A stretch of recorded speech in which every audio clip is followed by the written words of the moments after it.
It's the Digital Babble with your host, Flipper. Colorful commentary on your photography. Seen on fingerlakes1.com. Hey everybody, welcome to the Digital Babble, a show about photography and Photoshop with me, Flipper, where I will explain different functions and techniques both in photography and Photoshop. This week I will be covering what macro photography is and the mode dial function of macro mode. What it does, how the camera thinks, and when to use, what type of scenes to use it in. So, that's going to be the whole show this week. If you want to check out the Digital Babble, you can check us out on Facebook, Twitter. You can also check us out at www.tdbny.com, or you can send us an email with your questions or comments, and that would be at thedigitalbabble@gmail.com. Make sure to go check out fingerlakes1.com. Lots of great shows over there. Also, you can check us out on YouTube and go see previous shows. So, again, this week we're going to be talking about macro photography, how to do it with point and shoots if you got the functionality, how to do it with SLRs, and what that mode on, that automatic mode on your camera actually functions like. So let's first define macro. Macro basically is taking a photo of something small and reproducing it life-size or close to life-size on the film plane. Usually taking very small objects, such as a tip of a pen.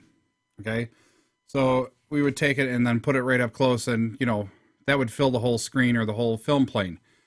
Needless to say, my webcam does not do macro. So, but I do have lots of good examples of doing some macro photography. They're quick. They're not the best work I've ever done, but definitely demonstrates the purpose of macro photography and what you can do with it. One of the big things about macro photography that I love is it's kind of a self sport, I guess. You can actually use or do macro photography whether you got anybody else around or not. You can go find some flowers and take macro shots of petals and different pieces of the flower, and just you and the environment, you and the subject. You could take and grab some coins, put them out on a table, get some good macro lenses and get some lighting and start working that as a subject. And the nice thing about macro photography, it's you, the camera, and whatever you're working on. You don't have to rely on other people. Like in portrait photography or wedding photography, you're always relying on somebody else to be there to be the subject of that photograph. I know for my purposes, I've always had a tough time finding people to do different, like experiments on what type of photography I want to do. Again, I'll pull out the little wood dolls because I love these things. You can buy a couple of these guys and have these guys as your friends, you can talk to them. It's okay. I do. But, put them out and, you can kind of play around and, like I said, do your lighting and stuff like that. Now, you could do macro photography with these guys as well. Focus directly on a hand, directly on a head, directly on a certain part of the body. Same concept goes with just about any subject for macro. You can make pretty much any subject macro. Batteries. This is what I love. You can take a battery and just put it down and have some really interesting subjects here. And the thing about macro, to start thinking in macro and looking at macro, is very easy to do in the mind, but it's very hard to do in real life. You can think that there's something here, and I think there is something here. And you got to kind of really get close to it to kind of get an idea, like, what would macro look like of this? How close could I get to that? And that is one thing that, you can surprise yourself or be very disappointed. One of the big things about macro photography too is that it's very rewarding, but it's also very frustrating. Usually the frustrating parts are lighting, trying to get a good depth of field so that everything's sharp inside the scene. I'll show you in some examples coming up the depth of field issues that you might run into with macro photography. So let's get over to the diagrams. Of course, me and diagrams. I love diagrams, just like everybody, right? First up, here's our picture of our point and shoot camera that we've been working on the last few weeks. The mode dial, of course, being up top there. What we're going to do is most cameras, most point and shoot cameras, most SLRs have a automatic side to it, and then a user controlled side. The user controlled side is usually the P and the TV and so on and so forth. Let me see if I can find that picture here. Yes, right there. So this is what a mode dial might look like on your camera. Sometimes they put it as menu functions inside the menu, but these are pretty much the standard images or icons that they use to tell what different scenes are, automatic scenes are, and what the different items are. So like last week or last 2 weeks, we've done the automatic mode, which is the green rectangle, the portrait mode, which was last week's show. Now this week's show, we're going to do macro, and that's usually represented by some type of flower icon that allows you to kind of think, okay, this is macro, this is small. We're going to take something small and make it big. And that's really the key here. You're taking something small and making it big.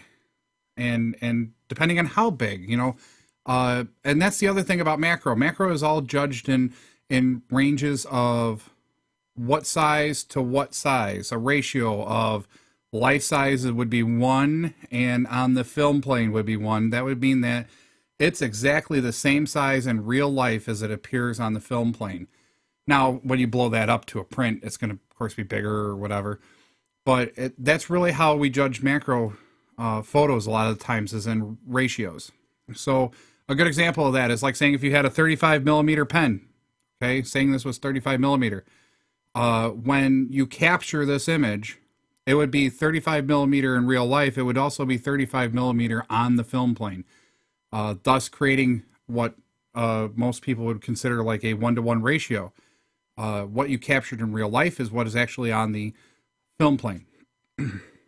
So keeping that in mind, you can get a 1-to-2 ratio, which would be what's on the film plane is, you know, the actual what the actual size would be, but you got this, the actual size of the item would be 2 times the size of what it should have been on the film plane. So it's not a 1-to-1, it's a 1-to-2. The opposite holds true if you have magnification. In other words, saying you have an item that is 10 millimeter and you get it on the film plane on 35 millimeter and it comes out to be a 2-to-1 ratio. So it's twice as big on the film plane as it is on the in real life. So those are very possible scenarios. The question comes down to is, what do we strive for in macro photography? We typically strive to get the 1-to-1 as much as possible. If we can get more, great. If we can't, you know, it takes a lot of expensive equipment to really get further than that a lot of times. Such as a 300 millimeter macro lens might be, or a 100 millimeter macro lens. Oh my God, some of those are really expensive. But, pardon me, that is one of the big things, and one of the joys of this is that you could buy one lens and an SLR and have years and years and years and years of just enjoying macro photography. I know when I first started off, and my first lens was a 28-300 macro lens. It had the ability to do a macro range focus, and that's one of the other features of macro lenses, is that they can focus very, very, very, very close to the front of the lens. And that's one of the things you're looking for in equipment if you're trying to get macro equipment, is the fact that you can focus very close to the actual lens opening. And that's really what gives you that magnification as well. Because a lot of times if you're going to do a 1-to-1 ratio, you're probably right on top. I mean, right on top of whatever you're taking. One of the great things about that is like if you've ever seen like bug photos, like, you know, oh, look, there's a bumblebee and look how defined he is. Look how great he looks, you know, da-da-da-da. That typically is because they have a 100 millimeter or 180 millimeter macro lens. And the beauty of this is that it focuses so close that it just enlarges that bee right up to where it fills the whole frame. And that's the beauty of that whole macro world. It's totally different than the real world. We all look around the real world. We're like, oh, look at this. This is our perception of the real world. It's great. Man, when you start getting into the small things, I mean, you could take some of the most mundane things. You could take a little Buddha dude here. You know, I got a little Buddha dude here for good luck. My aunt got it for me. Very nice of her. You know, we could take this little Buddha dude, put him down, and we're just going to focus on his belly. And there's like a bunch of different like marks on his belly, and just totally change what you actually see in the world. CDs, mice, whether it's the creature or the electronic. It doesn't matter. Rip paper. Amazing macro photography with rip paper. Take a piece of construction paper, rip it apart, put it in front of a light source, focus right on that edge with a macro lens all the way out, rack it out, focus it properly, take some shots. You will be amazed at the things that you can see just in any type of macro photography. And it's just some fun stuff. And like I said, it's kind of a one-person sport a lot of the times. You can actually have a lot of fun just all by yourself, just taking macro photos and just playing around with something just right at your own house and just enjoying it and just taking some time, taking some lamps and hooking up some lamps so you got light sources all around your subject. Focus on what you want. Make the picture. You know, you get to make the picture instead of just take the picture. You're making the picture. And that's one of the key things about macro photography. And if you can't tell, I'm excited about macro photography. I love macro photography. But, you know, this is just, like I said, an introduction to how to do it on your point and shoot and on your SLR. So let's get right at it. So when we're actually talking about setting it up for maybe your point and shoot or your SLR, you know, we're going to change the knob on the mode dial from whatever to macro. What that's going to do is it's going to tell the camera a few things. One, the light source is going to get dim. So we're going to have to boost up the ISO and lower the shutter and open up the aperture. Those are the three things that the microprocessor in your camera is going to try to do to get that proper exposure. So it's going to be more aperture priority. It's going to allow a little bit bigger range for ISO so that you can try to get your shot, as well as it's going to take and change the lens mechanics so that hopefully you can focus closer. Okay, so like on my camera and the shots that I recently took, there is a change in what element inside the lens is actually moving to get that up close focusing. So if your camera has a mode like that, it'll automatically change that micro switch just like that, and then you're ready to start shooting. That's the nice thing about auto mode. Auto modes really kind of say, well, this is kind of the standard, let's try it, you know. And that's really a great feature to be run and gun and go. You know, if you're going to do it manually, if you're going to switch over to M and do it all manually, you can. But this is all based on auto mode for right now, and we'll get into more macro photography later on, and how to do it manually, because that's really fun too. So let's see, where are we? We're okay. So we talked about the relationships. When we're doing macro photography, we flip it over to macro. It focuses closer, and what we're trying to do is enlarge or see the world in a 1-to-1 ratio. In other words, it's 35 millimeter sitting here. This piece is 35 millimeter here. It's 35 millimeter on the film plane. When we reproduce it, that's the size. It's kind of an enlargement thing. If you do a 2-to-1 macro shot, you're enlarging something. So something that's 15 millimeters now becomes 35. Or if it's a 1-to-2, it's actually bigger, but you're still getting the macro range. But it's not quite reproduced at a 1-to-1 ratio. So that's kind of the basis of that. And again, this is very rewarding because it is a self, something that you can work with just yourself, just you, and just enjoy it and just be like, wow, look at this. This is so many deep different things. I mean, I'll tell you a story. I spent an entire Saturday one time.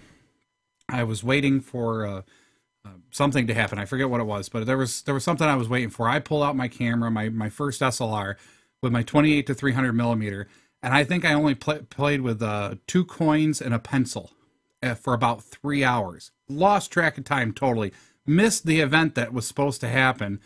But I ended up with probably 300-400 pictures of these pencils and coins that just don't look like pencils and coins. It's like a totally different world. It's like you're being shrunk down. Honey, I Shrunk the Kids. Well, Honey, I Shrunk Flipper.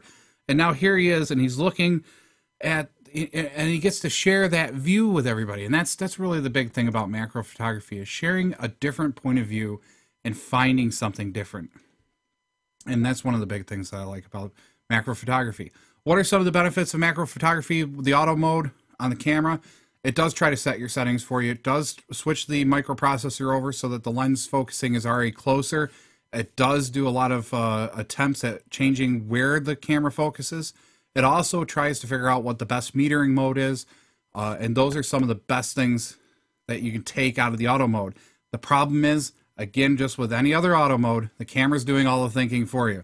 So you might want to do a few shots on an auto and then flip it over to manual and then start doing some shots on manual. So let's get some examples of some macro photography shots. Here is my USB drive that I store some pictures on. Just happened to, I guess, be bored, the other night. And I was like, well, I need macro photography. So I'm going to just throw my USB stick out there and just take a photo of it. So here you can see my hot pink, and it wasn't intentional that I got hot pink, but my hot pink USB drive, and I literally set the camera right directly on the counter and just took the shot, and it focused right about on the first part of that pink area, right at the beginning of the frame. And you can see kind of it fades out the focus, and you know there's a blur at the bottom and a blur at the top, and then what's in the middle is kind of in focus. That is another telltale sign about macro photography, is a very shallow depth of field. Something that, you know, is very identifiable. Now, can you recreate that in Photoshop? Absolutely, you can recreate that in Photoshop. Is it worth it? Sometimes. It depends on what you're trying to do. You know, and it's just a fun technique, which I'll be showing you a little bit later. So, but that's a good example of a macro photography. I mean, this thing is literally probably, you know, I mean, compared to me, about that big. I mean, this thumb drive is teeny tiny. It fits on a key ring. So, you know, that's a good reference point. So totally different world. You know, I could just picture Han Solo and Luke Skywalker and somebody else all sitting out there looking over the edge going, well, we're going to fall off, you know. Use your imagination. You can pick anything you want. But that's the nice thing about macro photography. It does give you a lot of options to see the world through a different set of eyes. So let's see. I think I got a couple more examples, or at least one more. Okay, well, here's a good example.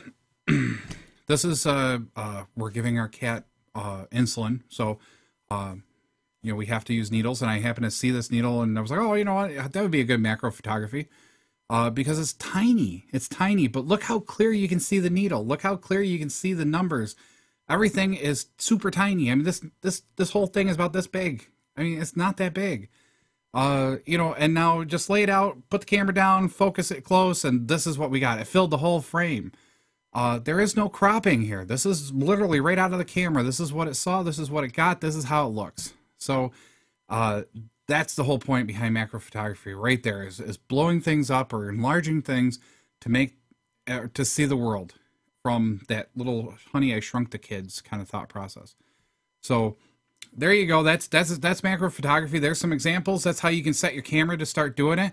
I would definitely recommend that you play around with where your camera actually focuses before you actually shoot some macro photography that you really want to keep. Do a few test shots ahead of time. Put them on the computer. Blow them up nice and big. That way you can see where the camera is focusing. How close can the camera focus? If you got an SLR and you got lenses, usually the SLR lenses come with a focusing distance, such as 3 feet, a meter, or if it's set to macro, it'll be closer. It'll be like a half a foot, 3 feet, depending on where you're at in that range, depending on what type of camera you have, what type of lens you have. But there's ranges in it. So if you're out looking for lenses, that's always a good thing to check if you're going to do macro photography. So always look at your focusing ranges. That way you can check that out. There are filters as well. There's lots of filters out there. Oh my God, there's a ton of filters out there. Pieces of glass that will allow you to attach to the front of the lens, and it'll reduce that focusing distance by half. So like saying, or more, or less, depending on what type of glass it is. So that's a way to get around some of the macro issues by getting a piece of glass that shortens that focusing distance. You can also buy extension tubes. Extension tubes is another piece. If you got an SLR, you can put extension tubes, and all they are hollow tubes that go on the lens, between the lens and the camera body, that extends the focal plane out, thus creating the ability to focus much closer to the front of the lens, which is absolutely amazing. I have a set of extension tubes I was trying to play with one time, and I couldn't figure out why I couldn't focus it. Come to find out, I was focusing inside the lens, and that's what I was seeing was the inside part of the camera lens, not the outside part where I was trying to focus and get the actual subject. So that's something to keep in mind if you get extension tubes. If you put too much on there, you get too much on in between the two focal planes, you're gonna probably not get nothing worthwhile. Again, like I said, macro photography can be very rewarding, but at the same time, it can also be very difficult, very, very frustrating. So don't give up, because there's always something rewarding coming from taking pictures. I love it. I think you should love it too. So why don't we get right into Photoshop here? Let's start playing in Photoshop. Everybody loves the Photoshop section. So let's get into Photoshop. So first off, we're going to take a look at our pictures here. So here's our needle picture again from earlier. Let me get a little closer to the keyboard here. So this is a very interesting shot just because of the pure fact that there's a needle, you know, and it's very sharp looking. I mean, I just love how tack sharp the needle came in, the numbers came in. This is a little soft up here, but that's you know, reasonable. And then of course it's soft down here in the orange area. So what I'm going to do for edits to this, which is kind of what I was thinking about doing last night when I was looking at this photo. I really think this photo could use a couple things. One, let's make sure that, you know, our whites are white, you know, and then I want to sharpen the photo and try to get a little bit more sharpness out of this needle, because I think that's really the key to this. It tells a story. It's a sharp needle. It's going to go in, boy. Let me tell you, there's no doubt about that.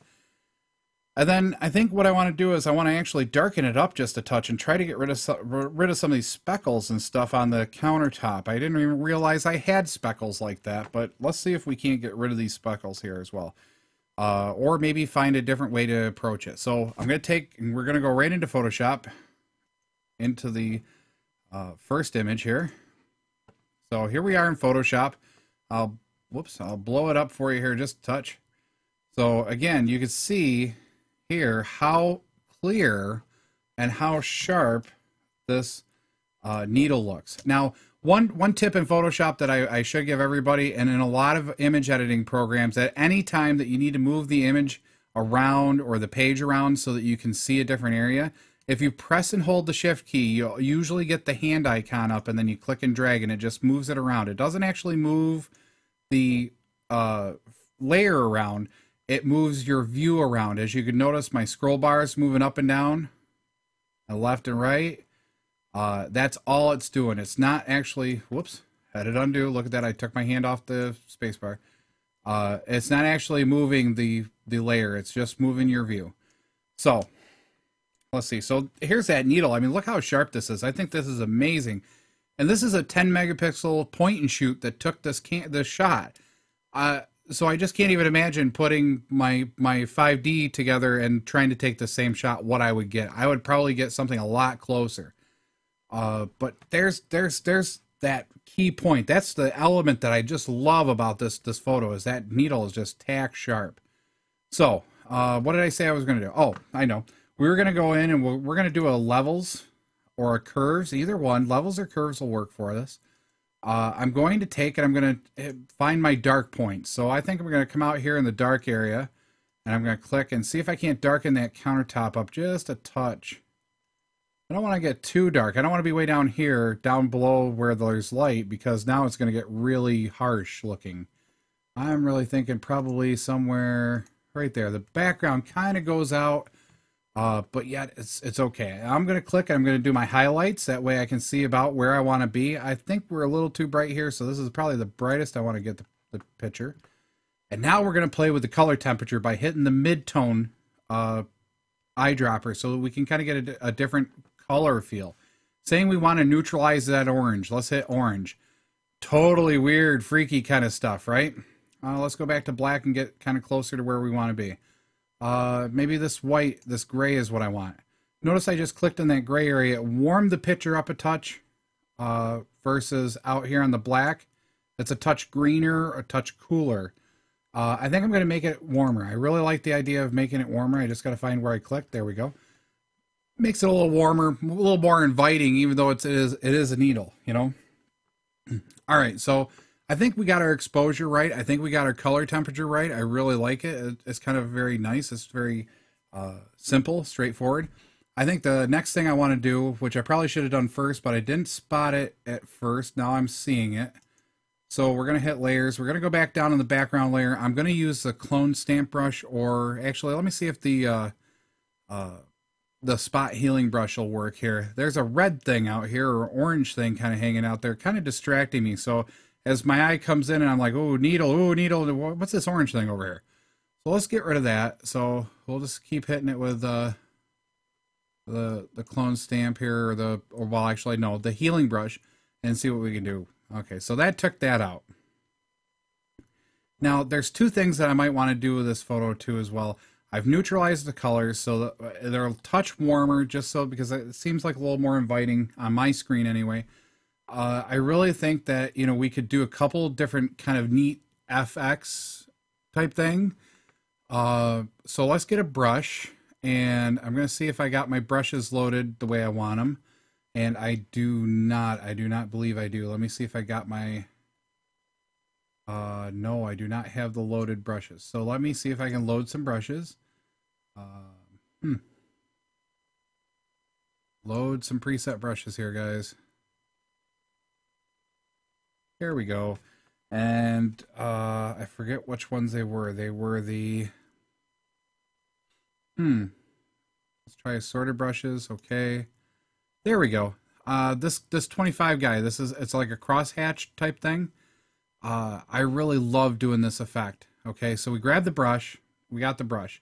I'm gonna bring this brush settings window open again in a minute here. So let's close everything out. We're gonna grab some white. We're gonna increase the brush size. Now I'm gonna do this with the keyboard. You can do it up here by clicking on here and then moving the size slider left and right.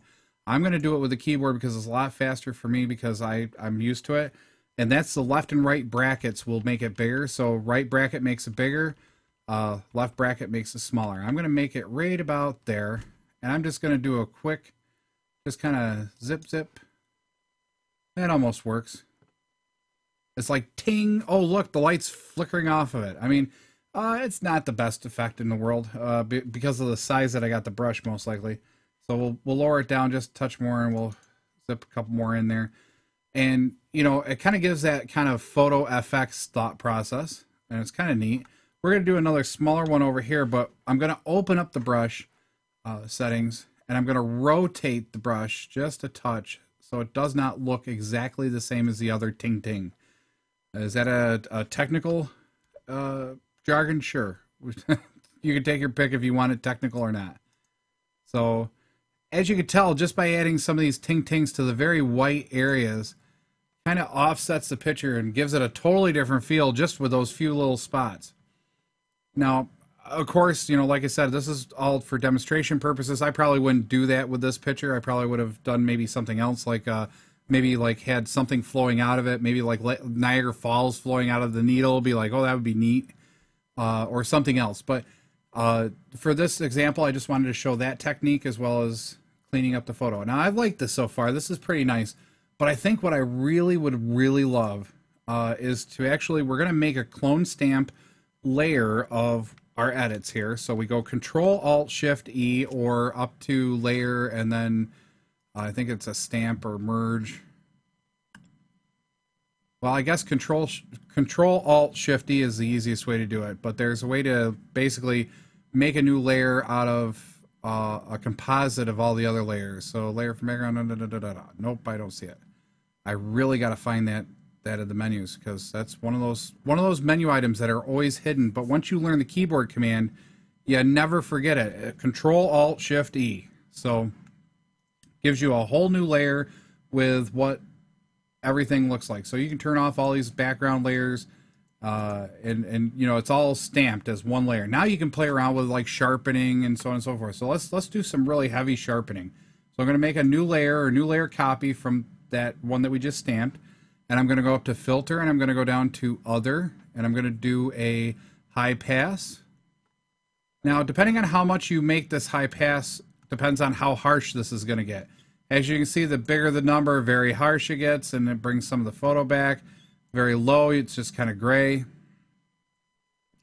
I think what I want to do is I want to make it semi-harsh, but I really don't want it too harsh. So probably about 3 pixels for the size that I'm working on. So I make this here. So here we have a 3 pixel high pass. Now what we do is we literally go up here and we take the blend layer and we change it to a soft light and see what we get. So we will hide that high pass layer. Okay, there's what it looks like. Now we add it, and now the sharpness kind of comes right out. It really sharpens up the highlights, the contrast between the highlights and the shadows and the midtones.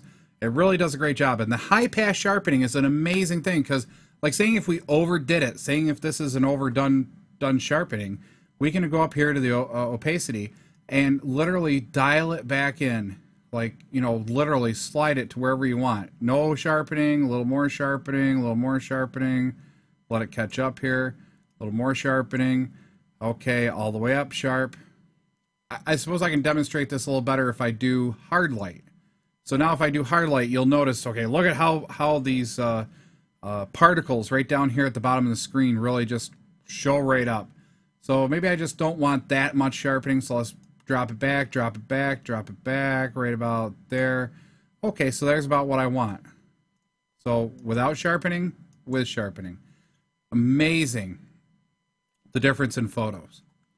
Now, saying if you wanted to cut this needle out for elements, you could do that and take just this top part of the needle right out and move it into another image. Saying if you were doing an image of a person getting a shot, you might need a different needle because maybe they were just pretending to have a needle.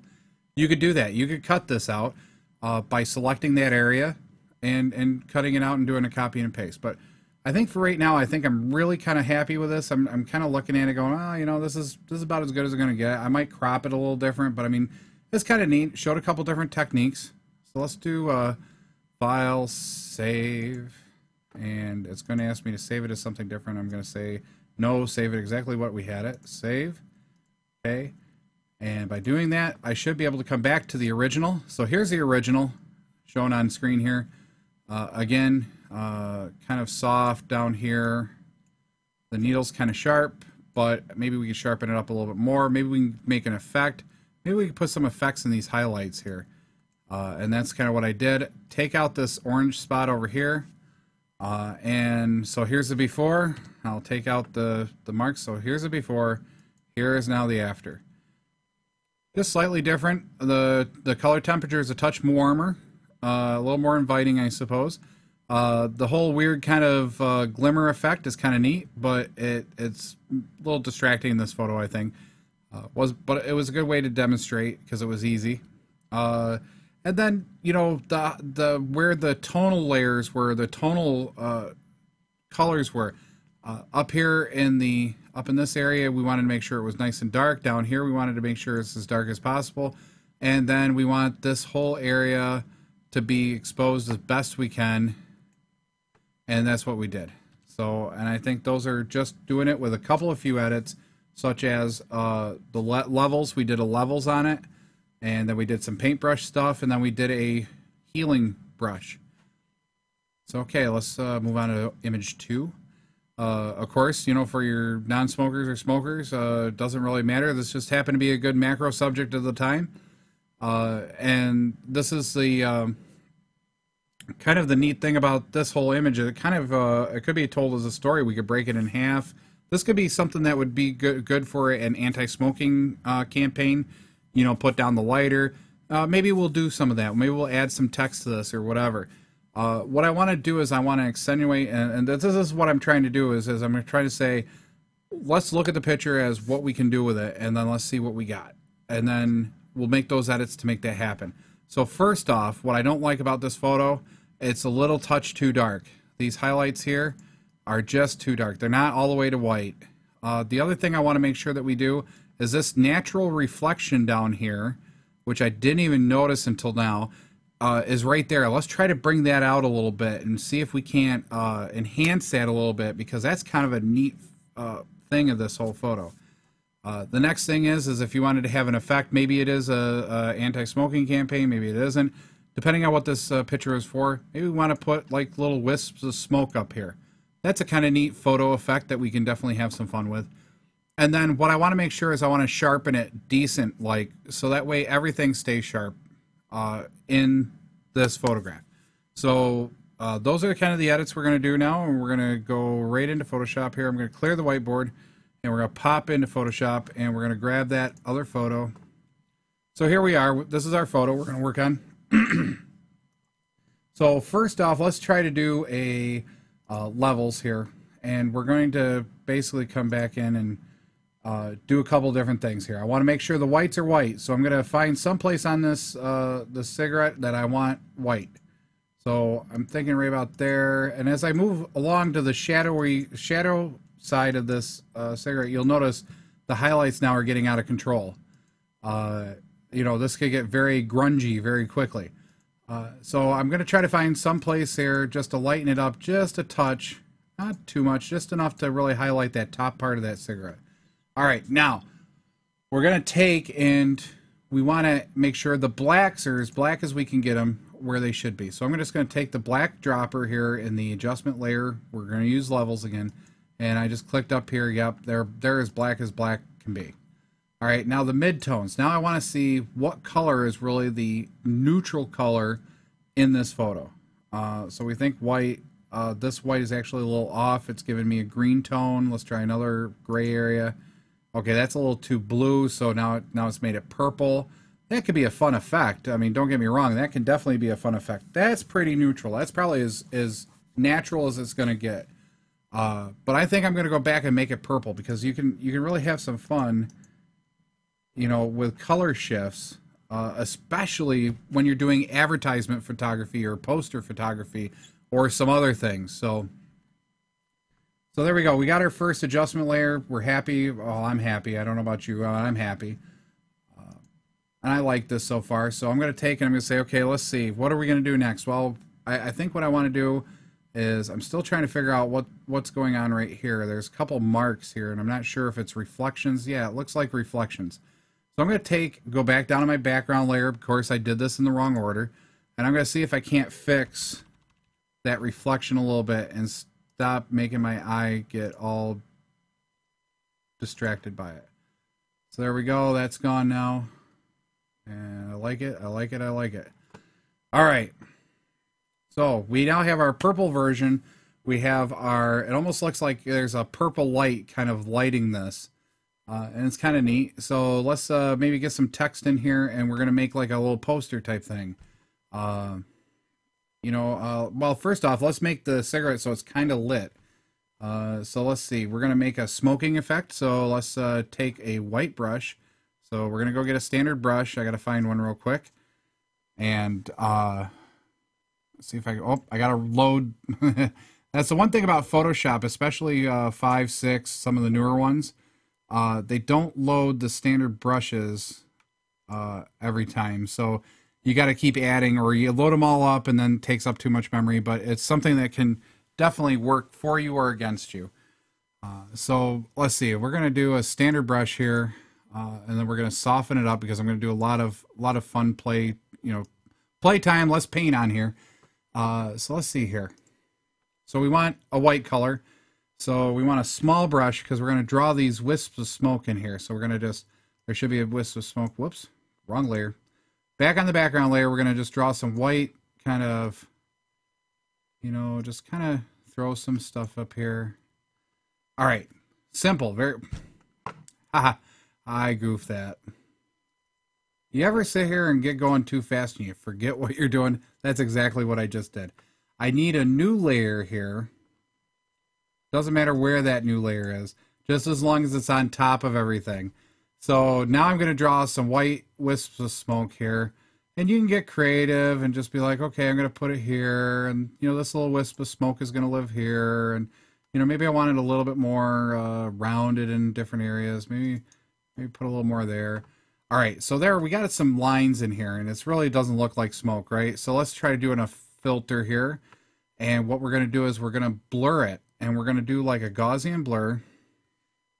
And I got it way too high. Let's shift it down. So the Gaussian blur, we're going to bring it back in to where it's kind of happy grayish white smoke. And that almost works right there. I mean, if we got it too much, it's too much. I think I'm going to bring it back down. We're going to do a second blur as well. So let's see, we're going to do about 8 here for a Gaussian blur, and then I'm going to do a motion blur. So we're going to do a blur, motion blur, and then what we're going to do is we're going to blur this north and south, so we're going to change our angle to 90 degrees, and probably see how far we want to do it, distance, how many pixels, and oh, that's looking beautiful. I like that. It almost looks like it's kind of twisting there. Granted, we don't have the lit part working here yet, so let's see if we can't draw that in a way. Now, my way of doing this would be I would have lit the cigarette and then had the smoke there naturally, and the cigarette would have been lit, and so on and so on. So I could just take the natural picture, and I could have done it all in the camera. Since we don't have that, we're going to try to do what we can with Photoshop to make it as close to reality as possible. So we're going to take and we're going to add another layer. And now we're going to try to put in maybe some browns and reds to make it seem like the cigarette's lit. So we're going to pick some brown and red. So let's do probably a fairly lightish color red here. And we're just going to put some, you know, these are very childish edits, I know. I'm not sure which way this would look. And then we're going to add some browns. So let's get some darker brownish colors here. And we're just going to outline, and I'm just putting in color here. I'm not really doing too much artistic work here. I'm literally just adding color. So now what I want to do is I'm going to literally take and blur this section out as well, just to make it kind of blend in together. So we're going to do a little bit of a blur here. So we're going to do a Gaussian blur, see what we get. Too high at 8.2. Let's bring it down. Maybe down a little bit more. Maybe a little bit more. There we go. All right, now I'm going to shape it up with an eraser. I'm going to erase what I don't want out of this. So I'm just going to take that bottom part off. Whoops, a little too much. Edit undo. Right about there. And maybe just a touch on this side. It's really not looking. Edit undo. The undo button is definitely one of my favorite friends. It should be yours. So I'm just going to round this off just a touch and lighten everything just a touch by using a soft eraser. Going that way and going that way. And from a distance, it's going to look okay. Not the best effect I've ever done, but definitely something okay. Now what we're going to do is we're going to put in maybe an anti-smoking slogan.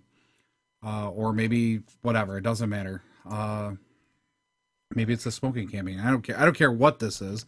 I think we're just going to figure out what we want to do with it. So maybe we want some floating text here. We're going to make it white just so we can see it really nice and easy.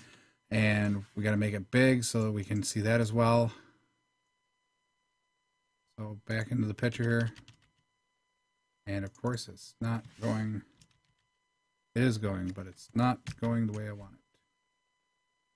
And I'm assuming it's because test, enter. And we can go right here and we go Control T. And yeah, it's way too small. There we go. There's my test. So what I think has happened, and I think I know what happened, I probably moved the mouse when I clicked, which is a very common problem with text in Photoshop, especially if you are rough on mice like I am. I think I did it again. Look at that. I moved the mouse at the same time as clicking. So let's delete it. Let's try it one more time. Text. One click. And testing. It should be as big as it's going to get. Evidently it's not. So we're going to bring it back up here. Testing. So let's make a slogan here. Let's do something nice. The great. And then smoke out. This was definitely a ad campaign at one point, I believe. So now what we can do is, notice how the out is kind of blending in with the cigarette. You're not going to see it. Now what we can do is do some FX, some text effects, like stroke. We're going to stroke the actual outside or inside or middle of the actual text. So we're going to put the stroke up there around probably 8, 7, 8. And then maybe what we're going to do is we're going to, how do I want to do this? I got to think about this. Well, that's kind of fine. We can do that. Maybe we'll do a bevel and emboss. Maybe give it kind of a different kind of color. Inner bevel. Let's make it big enough so it's seeable. And then the great smoke out. Okay, so here we go. Now we got some 3D effects going to the text here. And then maybe what we will do is we will do, hey, we could do a couple different things. Text effects are amazing. You can get lost doing them because it's just so much fun. The great smoke out. I'm trying to think about what we want to do. Oh, well, let's just leave it. I can do more shows on putting text effects in, making posters out of your photos, but there's a couple different techniques using just a little bit of color, splash of color, a little bit of painting on a layer, blurring it out so it gives it a sense of actually being part of this photo or not. And like I said, these are very quick techniques just to give you ideas so that you can go back and try to do them yourself and then play around and get some different ideas. So let's save this one, file save. And we're going to go to JPEG and we're going to save it. And okay, go back to our, go back to our video feed here. And here's our original. This is what it looked like. And here is the great smoke out picture. Everything kind of got purplish or bluish. Again, original. Pretty flat color, pretty flat exposure. Now it's lit purpley. Got a little smoke wisp there. The hot of the cigarette there, the great smoke out. However you want to perceive it. It's all good. So, you know, that could be like a website banner, you know, or something of that nature. All right, so image number 3. Of course, where there's smoke, there's got to be fire. So I decided that I was going to light a napkin on fire and take some macro photos of this thing burning down. Kind of brings a new meaning to the word burning down the house. You know, that was a great song by the Talking Heads. So here we got this nice photo of an actual flame. Now with point and shoots, you don't have a really big dynamic range, and here you can see the same thing. This flame is really way overexposed. There's no way around it. You're not going to recover it with a point and shoot, but it's still kind of neat. The shape's neat. The whole picture's kind of neat. So what I want to do is I want to isolate it. I'm going to darken the background up, isolate the first part, and then we're just going to do quick, real quick edits here.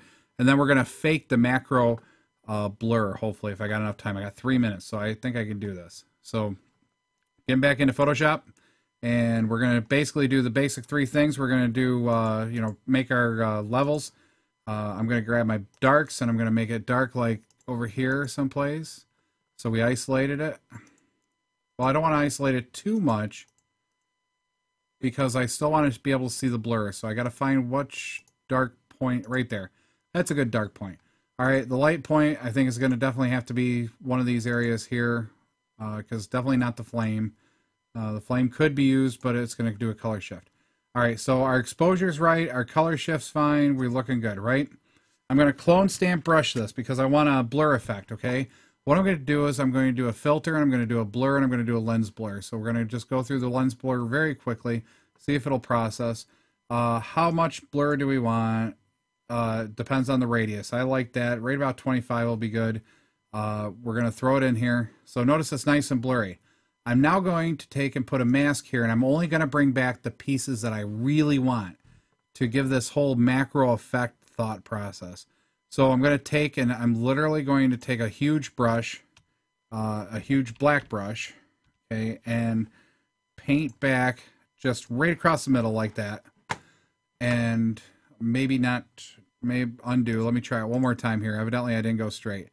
And we'll shrink it up just a touch here. Go straight across. Maybe do a couple swipes here. All right. Now I'm going to shrink the brush, and I'm going to bring the flame back into perfect focus here, because that's really the whole point of this macro blur thing is the flame. Now, very quick with this whole effect. A lot of times with macro, the defining thing is the depth of field, the shallow depth of field. And here you can see the foreground is blurry, the background's blurry because I put that effect in there. And that's a way that you can take like some really nice scenic photos and make them look like they're miniature scale by taking this blur effect and then only bringing back one section or a couple different small sections.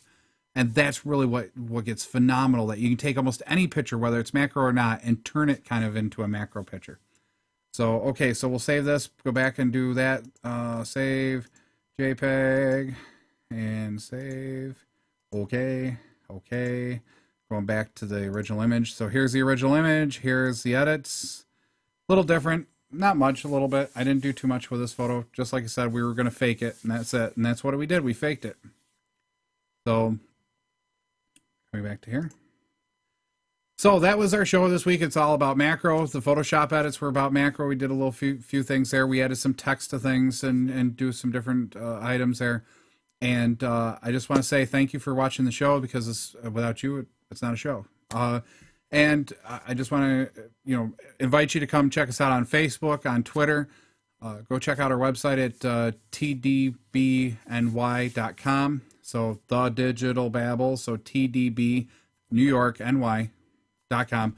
If you want to give me an email, any comments or questions, you want to send me your photos for me to Photoshop. Maybe you just want me to just do a whole show and photo editing up portraits or something. We can do that as well. Future shows, we got a few guests that have agreed to come on and do some different techniques, portrait techniques and different things that we'll get into eventually. Next week's show will probably be about the landscape auto mode, so I hope you'll tune in for that as well. So make sure to get out there and get shooting. And I'm Flipper. This is the Digital Babble. We're on every Wednesday night on fingerlakes1.com. Thank you, fingerlakes1.com. Go check out some of the other shows on there. They're really great. And I will see you on the flip side. A Flipside Studio production. It's the Digital Babble. Tune in every Wednesday at 7 p.m. on fingerlakes1.com. Check us out on Facebook and Twitter.